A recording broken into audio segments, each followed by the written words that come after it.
नमस्कार। या ठिकाणी आम्ही आपल्या समोर बसलेले सर्व माझे समितीचे सदस्य सहकारी, मी स्वतः संजय आधार वाडे, दिनांक 22 रोजी मी डॉक्टर बाबासाहेब आंबेडकर स्मारकामध्ये गेलो असता मला त्या ठिकाणी जे चिन्ह दिसलं ते मी आपल्याशी कथित करीत आहे। कारण 21 तारखेला मला काही कर्मचाऱ्यांचा आणि काही जनतेचा कडून मला फोन आले की साहेब थोडं लक्ष द्या, कारण स्मारकाची फार दैना होते। आणि त्या निमित्तानं मी 22 तारखेला त्या ठिकाणी साधारणतः 12:30 ते 1 दरम्यान त्या ठिकाणी गेले असता मी पहिल्यांदा कर्मचाऱ्यांना आणि सिक्युरिटी गार्ड लोकांना बोलवलं। सिक्युरिटीना सांगितलं की आपण किती लोक आहात, त्यांनी सांगितलं मी 8 लोक आहात। तुम्ही ते बघितले, मी 8 लोक बरोबर होती। आणि कामगार जे त्या ठिकाणी आहेत, जे साफसफाई करतात स्मारकाचं, त्या स्मारकाच्या साफसफाई करण्यासाठी फक्त 3 कर्मचारी त्या ठिकाणी उपलब्ध होती। हे सगळ्यांना मी आज बोलवलं आणि त्यांच्याशी चर्चा करत होतो की स्मारकाची साफसफाई आपण चांगल्या पद्धतीने केली पाहिजे। मग मी मस्टर त्यांच्याकडे मागितलं आणि मस्टर जेव्हा माझ्या समोर आलं तेव्हा मला त्या ठिकाणी 8 लोकांच्या सह्या झालेल्या दिसल्या आणि एक सुपरवायझर दिसला, परंतु हजर मात्र 3 लोक होती। मग मी विचारपूस करत असताना तिथला सुपरवायझर तो म्हणतो की मी सुपरवायझर आहे, असं रोहन शिंदे नामक व्यक्ती त्या ठिकाणी आला। मी त्याला सांगितलं आपण कोण? तो म्हणे मी सुपरवायझर आहे। आणि मी म्हटलं तुझं काय काम आहे? तुम्ही म्हटलं आज कर्मचारी किती आहेत? ते त्याने सांगितलं 8। आणि मी बघितलं तर समोर 3च कर्मचारी उभे आहेत, म्हणे 2 येत आहेत। आणि त्याच्यानंतर त्याने डायरेक्ट मला बोलत असताना त्याने मला डायरेक्ट फोन लावून दिला, म्हणे भाईंशी बोला। म्हटलं भाई कोण आहे बाबा? इथं नव्या मुंबईमध्ये मी एकच भाई माहिती मला, विजय चौगुले, आणि महाराष्ट्राच्या भाई म्हणजे एकनाथ शिंदे साहेब आहेत। पण हे कोणतं आहे? लगेच त्याने मला सांगितलं मी रोहन शिंदे बोलतोय, भाई बोलतोय। म्हटलं कोण भाई? तर म्हणे रोहन शिंदे। मी म्हटलं तुझा काय संबंध आहे इथं?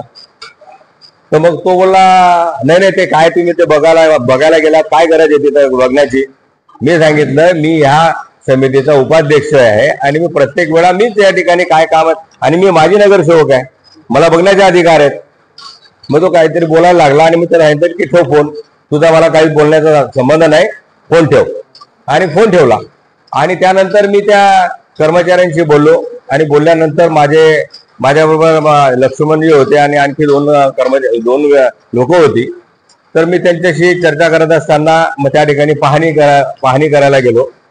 आणि पाहणी करत असताना मी खालून वरपर्यंत सगळे जे काही मला वाटलं आक्षेपार्थ त्या ठिकाणी मी शूटिंग केली। तर डोममध्ये अतिशय घाण होती, कबुतरांनी सगळा संडास केलेला होता। आणि 3 लोक कुठे साफसफाई करणार आहेत? आपण त्या ठिकाणी 9 ते 10 लोक दाखवत असताना तिथं 3 आणि 2 लोक हजर असतात। आणि मी बघून मी माझ्या निघून आलो। आणि मी फोनवर उपायुक्तांशी चर्चा केली की मॅडम आपण थोडं लक्ष द्या, कर्मचारी स्टाफ एकदम कमी आहे। आणि तिथं 10 लोक असताना तिथं 8-3 लोक होती। मी गेलो ना, हजरीपटावर 8 सह्या आहेत। मी मॅडमला फोनवर सांगितलं आणि तो विषय संपला माझ्या दृष्टिकोनातून। आणि मग नंतर 29 तारखेला का 30 तारखेला काहीतरी बातमी आली सरकार काही याच्यावर व्हॉट्सअप ग्रुपवर, आणि ती बातमी मला 4 वाजता समजली। त्याने 4-4:30 टाकली, पण सकाळी 11 ते 12च्या वेळेस राहुल शिंदे नामक जो व्यक्ती आहे, स्वतःला फार ग्रेट नेता समजतो, तर त्याने टाकली की त्या ठिकाणी जे आहे की अशा पद्धतीनं ही बातमी आहे। तुम्हाला दाखवतो की या ठिकाणी दारूची पार्टी आणि महिलांना बोलून त्यांच्याशी शिवीगाळ काय असतील भाषा वापरले, महिला कर्मचाऱ्यांनी सुद्धा बोलावले VIP रूम मध्ये। सदर प्रकार आठवड्यातून घडतो। तर या ठिकाणी दारूचा विषय आहे आणि तिथं माझं नाव तिथं आधार दिलंय, वाडे दिलंय, नगरसेवक म्हटलेलं आहे, माझी नगरसेवक, माझं नाव संजू आहे, वडिलांचं नाव आधार आहे, वाडे।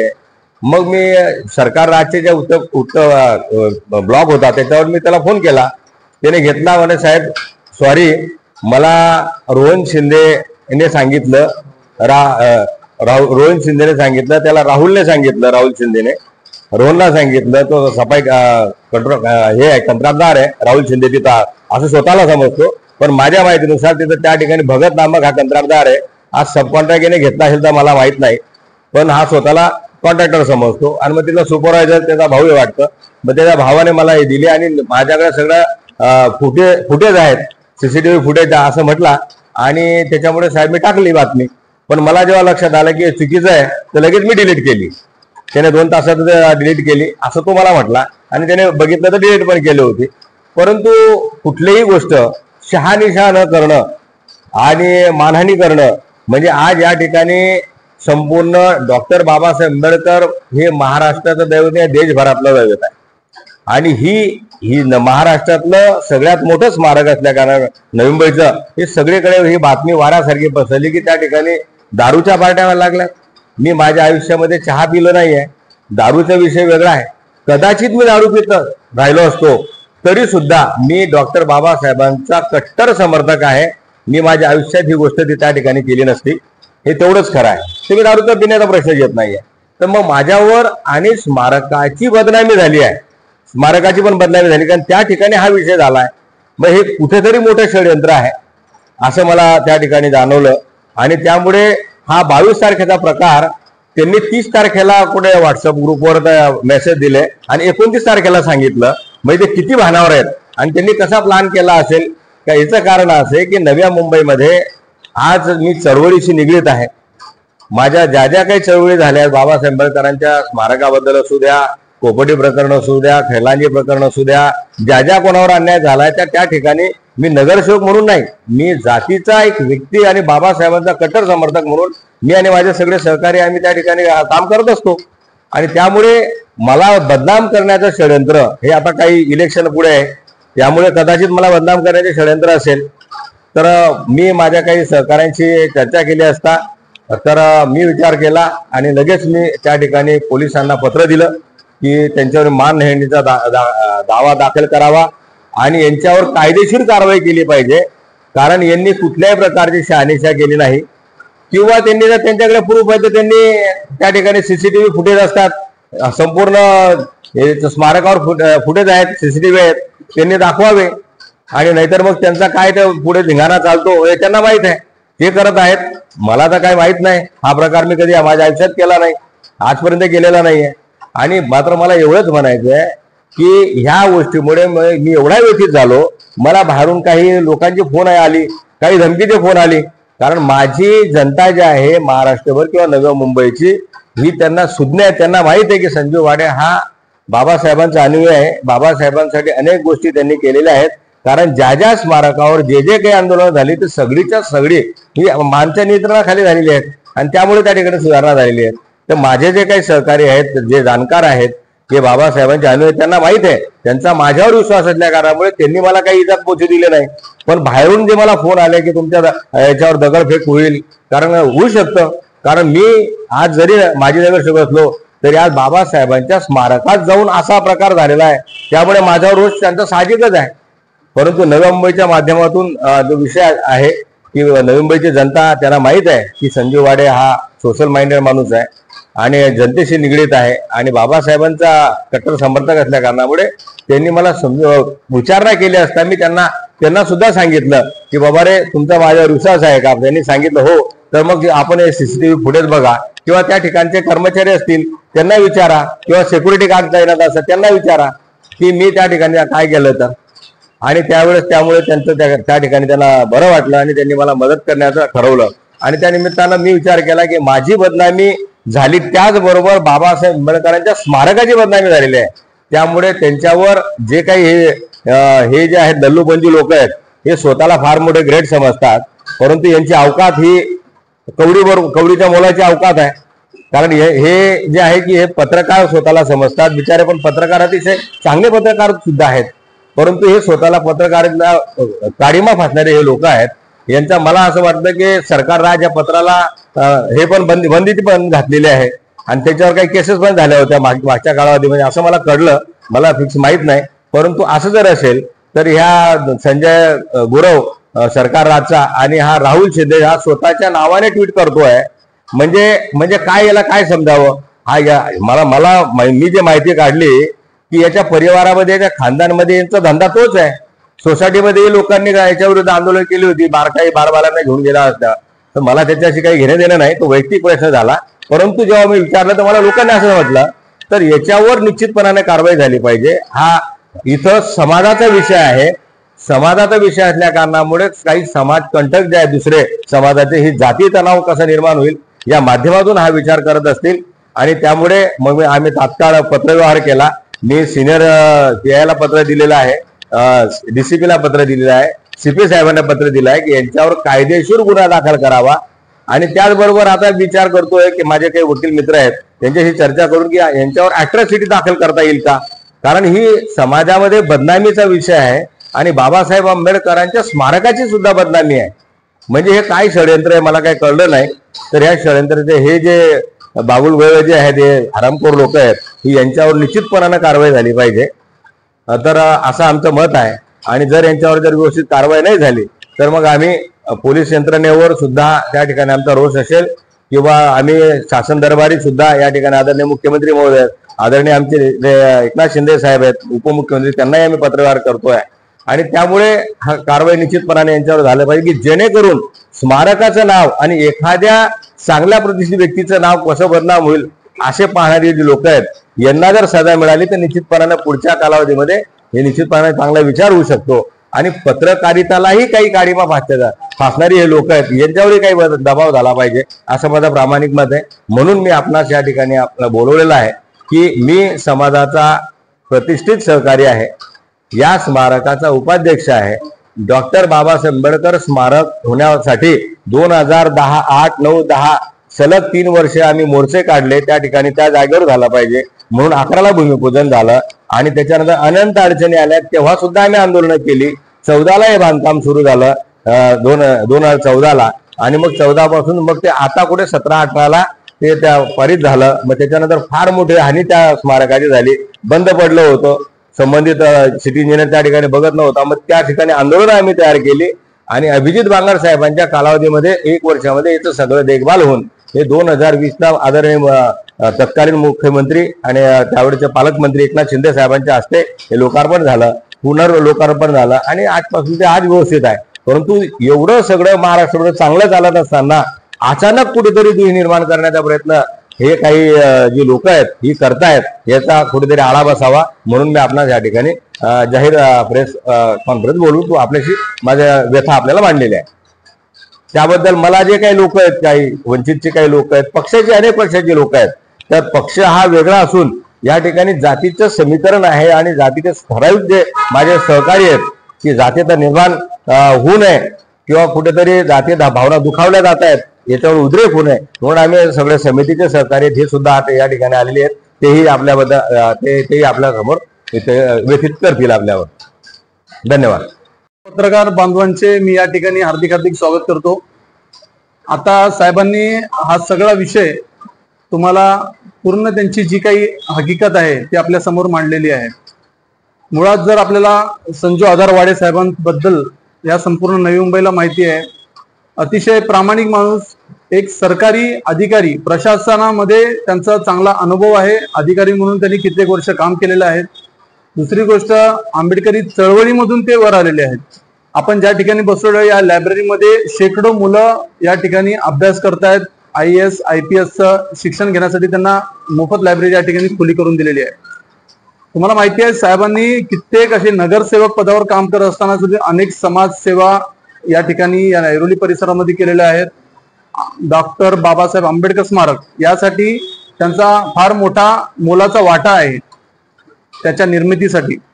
दुसरी गोष्ट, त्यांनी असंख्य असे सामुदायिक विवाह सोहळे सुद्धा केलेले आहेत. म्हणजे मुळात सांगायचं एवढंच की संपूर्ण महाराष्ट्रभर त्यांची ख्याती आहे, महाराष्ट्रभर त्यांचं नाव आहे. आताच वाशिम जिल्ह्यातील एका तालुक्यामध्ये त्यांनी विधानसभा निवडणूक सुद्धा लढवलेली आहे. असं असताना या ठिकाणी हे जे राहुल शिंदे आणि हा सरकारचा पत्रकार संजय गुरव अशी ही जी 2 व्यक्ती आहेत यांनी ही बातमी प्रसारित केली. ही दिनांक ह्याच्यामध्ये तुम्हाला ही बातमी वाचून दाखवतो मी. ऐरोलीतील डॉक्टर बाबासाहेब आंबेडकर स्मारकात दारू पार्टी माजी नगरसेवकाचा धिंगाणा, महिलांनाही VIP रूम मध्ये बोलावले. हे स्मारक हे आमच्यासाठी अस्मितेचा विषय आहे. हा संपूर्ण देशामध्ये, या महाराष्ट्रामध्ये अव्वल प्रकारचं आणि एक फार मोठं बाबासाहेबांच्या स्मारकाचा विषय जेव्हा येतो तेव्हा हे संवेदनशील विषय असतो आमच्यासाठी. आणि त्या ठिकाणी जर कोणी अशा प्रकारच्या पार्ट्या करत असेल, मग ते संजू वाडे साहेब असो किंवा कुणी मोठा माणूस असो, आमच्यासाठी ते स्मारक हे आम्हाला खूप प्रिय आहे. आणि ही जेव्हा बातमी आमच्यापर्यंत आली, आमच्या तळपायाची आग मस्तकात गेली. आणि त्यानंतर आम्ही लगेच वाडे साहेबांना फोन केला. वाडे साहेबांना पूर्ण त्यांची हकीकत विचारून घेतली. साहेब म्हणाले असा कुठलाही प्रकार त्या ठिकाणी घडलेला नाही, उलट मला ही बातमी आता कळते, माझ्या विरुद्ध हे षडयंत्र आहे. मग त्यानंतर या ठिकाणी पुढे आपण म्हणलेलं आहे की ऐरोली येथील डॉक्टर बाबासाहेब आंबेडकर स्मारक, जिथे संविधान निर्मात्याचे स्मरण होते, तिथे मंगळवारी दिनांक 29 जुलै रोजी दुपारी 12:30 वाजता ते 3च्या दरम्यान एक माजी नगरसेवक आपल्या 3 हस्तकांसह दारू पिऊन धिंगाणा घालताना दिसून आला. मुळात आज जर संजू वाडे साहेबांना या नवी मुंबईतील जे कोणी ओळखत असतील, आम्ही तर त्यांना लहानपणापासून ओळखतो, पण जे कोणी यांना ओळखत असतील, त्यांच्या रक्तामध्ये आयुष्यभरामध्ये रक्ताचा एकही दारूचा एकही कण तुम्हाला सापडणार नाही, अशी प्रतिमा त्यांनी आजवर राखलेली आहे. आज या नवी मुंबईतील एकही माणूस सांगू शकत नाही की संजू वाडे साहेबांनी कधी दारूला हात लावलेला आहे. अशी प्रतिमा असणारा माणूस याच ज्या आंबेडकर स्मारकासाठी त्यांनी अहोरात्र झटण्याचा निश्चय केला, जे स्मारक निर्मितीसाठी त्यांचा मोलाचा वाटा आहे, ते आपल्या हस्तकांना घेऊन त्या ठिकाणी दारू पार्टी करतील. महिलांबद्दल ही जी भाषा वापरलेली आहे हे कदापिही यांच्याकडून शक्य नाही. आणि या व्यक्तीकडून असं कुठलाही प्रकार त्या ठिकाणी घडलेला नाही. फक्त त्यांना बदनाम करण्यासाठी आणि त्यांची बदनामी करण्यासाठी, त्यांची मानहानी करण्यासाठी हा प्रकार या ठिकाणी घडलेला आहे. हा जो पत्रकार आहे, या पत्रकाराला हा प्रकार घडल्यानंतर साहेबांनी स्वतः फोन केला. स्वतः फोन करून त्यांना विचारपूस केली. त्यावर त्या पत्रकारांनी स्पष्ट शब्दात सांगितलेलं आहे की माझ्याकडून जी चूक झालेली आहे, मी जी पोस्ट केलेली आहे ती मी डिलीट केलेली आहे, माझ्याकडून ती चूक झाली. मला हे सांगणार आहे त्याचा राहुल शिंदे आणि त्याचा भाऊ रोहन शिंदे, या 2 व्यक्तींनी मला हे करायला लावलेलं आहे. आणि त्याच्यामुळे हा प्रकार हा जाणून बुजून घडवण्यात आलाय. याच्यामध्ये आपण पाहाल तर याच्यामध्ये तारीख दिलेली आहे 29 जुलै रोजी हा प्रकार घडला.